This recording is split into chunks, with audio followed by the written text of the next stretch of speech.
Welcome back to 3 star electronics. இன்றைக்கி நம்ம பார்க்க போகிறது வந்து VU TV model number H40D321.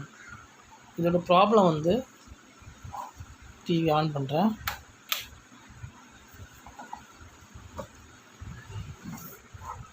Problem பார்த்திங்கன்னா டபுள் இமேஜ் வருது.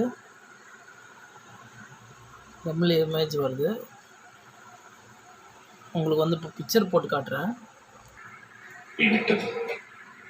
பாருங்கள்.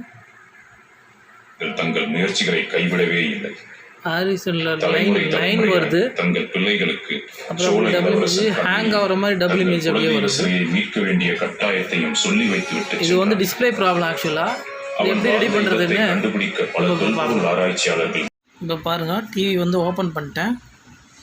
இது வந்து டிஸ்பிளே ப்ராப்ளம். நம்ம இது டிஸ்பிளே தான் ஆக்சுவலாக மாற்றணும். இது கொஞ்ச நாளைக்கு ஓடுற மாதிரி நம்ம ஆல்ட்ரு பண்ணுறது எப்படின்றத இப்போ காட்டுறேன் உங்களுக்கு. இப்போ வந்து டிஸ்பிளேயோட பேனல் நம்பரை பார்த்துங்க. AU panel. இது பேனல் நம்பர் வந்து T390HVN04.0 இந்த பேனலில் பார்த்தீங்கன்னா இங்கே வந்து இந்த ரைட் ஹேண்ட் சைடில் லெவல் ஷிஃப்டர் IC வரும். இதுதான் லெவல் ஷிஃப்டர் IC. இதில் பார்த்தீங்கன்னா LC1 LC2 அதாவது இந்த பின்னில் பார்த்தீங்கன்னா LC1 LC2 இதுதான் வரும். ஃபஸ்ட்டு பின்னில் LC1 LC2 இதை வந்து நம்ம கட் பண்ணி விடணும். இதில் வந்து VGH VGL வோல்டேஜ் வந்து போயிட்டே இருக்கும். VGHக்கு போகிறோம், அப்புறம் VGL, அப்புறம் VGH அப்படி வரும். இது 2 பாயிண்ட்லேயும் அந்த மாதிரி வரும்.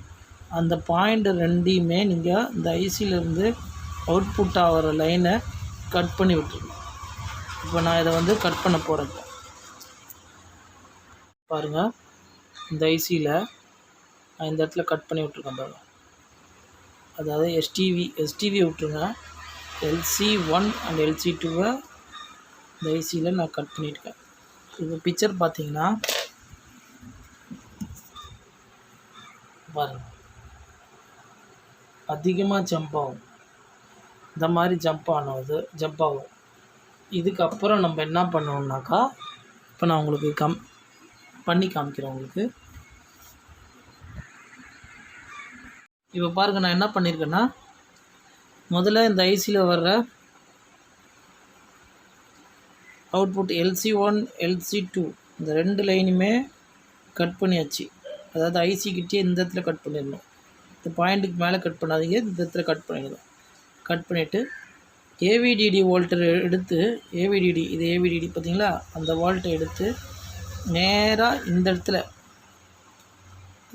இடத்துல ரெசிஸ்டர் பாருங்கள். ரெசிஸ்டர்ஸ் நம்பர் தெரியுதா உங்களுக்கு? ரெசிஸ்டர் பாருங்கள். முதல்ல வந்து இந்த ரெசிஸ்டரில் நான் கொடுத்து பார்த்தேன். அதாவது 607 இந்த ரெசிஸ்டரில் கொடுத்து பார்த்தீங்கன்னா ரொம்ப ஜம்ப் ஆனது, கொஞ்சம் ஜம்ப் ஆக ஆரம்பிச்சிச்சு. கொஞ்சம் ஜம்ப் ஆகிறது கம்மியாகிடுச்சு, ஆனால் பிக்சர் ஜம்ப் ஆகிட்டு தான் இருந்துச்சு. அப்புறம் நான் என்ன பண்ணேன்னா 608 ரெசிஸ்டர். உங்களுக்கு இது தெளிவாக தெரியல, தெளிவாக காட்டுறேன். 608 இந்த ரெசிஸ்டரில் AVDD வோல்ட்டு கொடுத்தோன்னே பிக்சர் ஓகே ஆகிடுச்சு. நல்லா பார்த்துங்க. இந்த இடத்துல நீங்கள் நோட் பண்ணி வச்சுங்க. AVDD வோல்ட் எடுத்து ஜம்பர் பண்ணிவிடுங்க. நான் 607 வந்து LC1, 608 வந்து LC2. நான் LC2வில் கொடுத்தோன்னே தான் பிக்சர் ஓகே ஆச்சு. இப்போ நான் உங்களுக்கு பிக்சரை போட்டு காமிக்கிறேன்.